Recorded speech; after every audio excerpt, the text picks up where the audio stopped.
Well, what's the benefit of being an out-of-towner as opposed to being in Wall Street? I worked in Wall Street for a couple of years, and I like. I've got my best friends actually, and I'm on both coasts, and I like seeing them, and I get ideas when I go there. But the best way to think about investments is to be in a room with no one else and just think. And if that doesn't work, nothing else is going to work. And the disadvantage of being in any kind of a market-type environment in Wall Street would be the extreme is that you get overstimulated. You think you have to do something every day. I mean, the Camber family paid $2,000 for this company, and you don't have to do much else if you pick one of those. And the trick then is not to do anything else, even not to sell it in 1919, which the family did later on.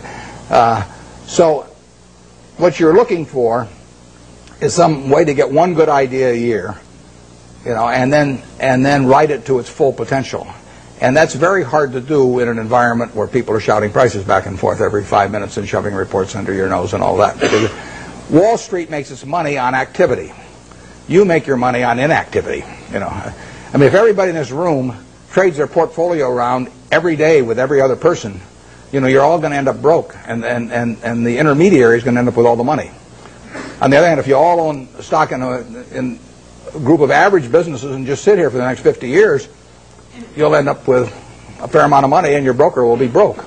So his activity he's like a doctor who gets paid on how often he gets you to change pills. I mean, basically. If he gives you one pill and it cures you the rest of your life, he's got one sale, one transaction, and that's it.